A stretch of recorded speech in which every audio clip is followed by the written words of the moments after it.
तो सांग मैंने आपण मैंने गृहिणी अच्छा हाउस वाइफ अच्छा और खाली टाइम रे किसी करने पैसा इनकम करने चाहते तो प्लीज वीडियोटी को पूरा देखिए। तो हेलो फ्रेंड्स, जय जगन्नाथ। आस जाऊ एक नुआ वीडियो रे। तो एपटे देखो मु ब्लाउज कटिंग रो वीडियोटी बनाऊँ आपण मानक किछि टिप्स आनी जो मैंने गृहिणी बा हाउस वाइफ अच्छा से खास करी कि खाली टाइम रे जो किछि करने चाहती तो प्लीज वीडियोटी स्किप न करी पूरा वीडियो देखिए। तो मुझे 5टी बिजनेस आइडिया विषय कहबी जो कि आपण मैंने फ्री टाइम रे किसी इनकम करें किछिटा इनकम करके निज घर प्रति हेल्प कि निज हेल्प करें। तो सब टाइम रे आमे हस्बैंड को भरोसा तो रही पारबानी। तो निज गोड़ निजे ठिया हेले आमको निजे स्टैंड होगा पड़ो एवं किसी इनकम करने को पड़ो जहाँद्वारा कि आमर आत्मनिर्भर बढ़ो और आम दिने न दिने सक्सेस हो पार। तो चलतु वीडियो स्टार्ट करवा। फास्ट बिजनेस विषय जो मुझे सेटा स्क्रंचेस आपण मान पाखे जदि सिलाई शिखी सिलाई आपण पाखे हुनर अच्छी ताहले तो बहुत बढ़िया।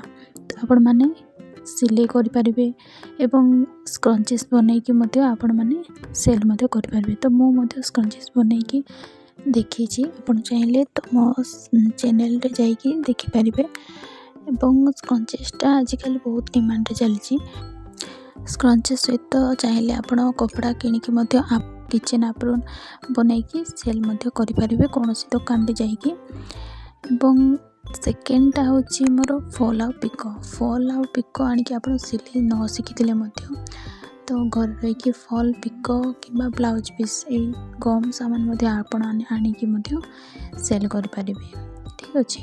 तापर रहा सिलाई सामान आमर जहाँ भी सूता हो छुंची हो कि जहाँ भी आपण मैंने जमीक फैंसी स्टोर टाइप हुए से भाव आप दुकान खोलिकी शॉप खोलिकी सेल करें।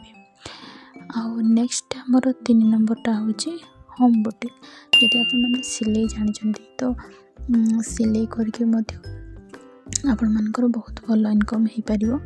तो जो टाइम आमे फ्री रोचे पिला छुआ मानकर स्कूल ट्यूशन पढ़े सारिबा परे जो फ्री टाइमटा रुहे रोषेईबास सरला परे जो 20-30 मिनट बा घंटाटे थाए से टाइम रे आपण माने से आइडिया गुड़ी को आपण माने करें। तो नेक्स्ट हूँ आमर 4 नंबर ट्यूशन।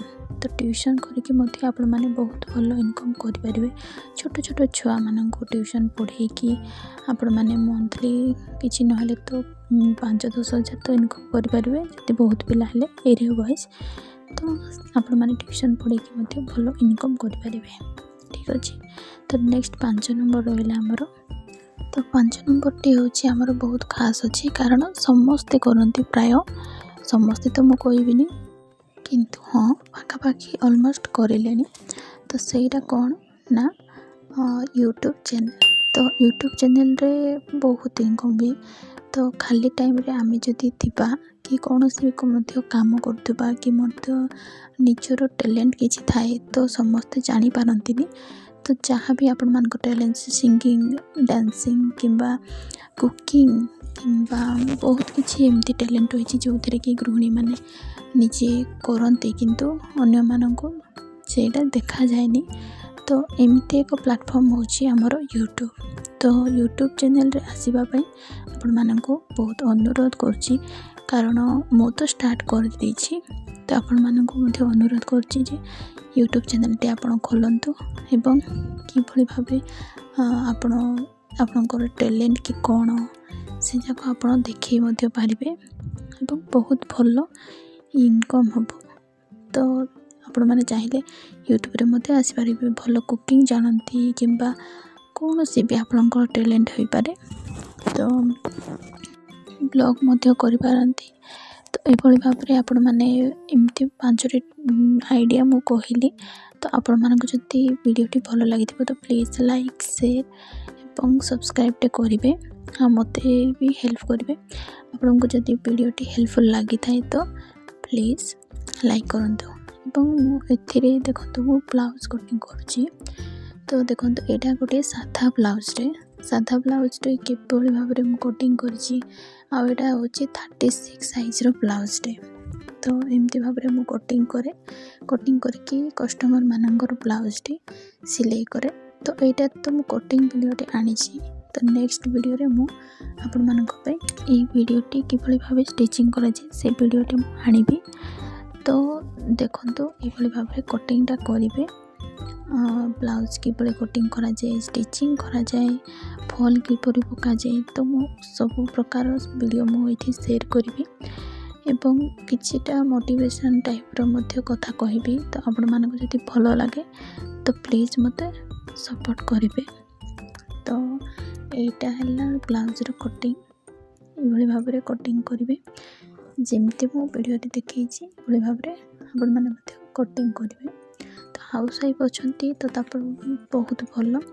तो फ्री टाइम रे आपण सिलाई मध्य शिखिकी सिलाई करि पारिकी 2 पैसा इनकम करि पारिबे एवं निज फैमिली पई किछि तो हेल्प करि पारिबे। वीडियोटी जदि हेल्पफुल लागि थाए तो प्लीज प्लीज प्लीज मते सपोर्ट करिबे एवं नेक्स्ट वीडियोटी आउ किछि टॉपिक नै कि मो आसीबी। नेक्स्ट वीडियो रे आउ किछि मो नुवा जिंस किछि कहिबी।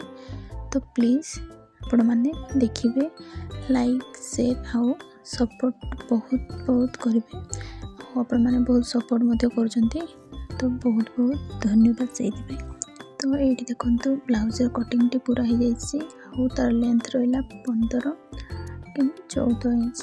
तो आको हमें बैक साइड रो कटिंग करिबा। तो राउंड शेप दे पारिबे किंबा आपन को इच्छा रे जेमति भाव रे मो एथिरे मो राउंड शेप देछि।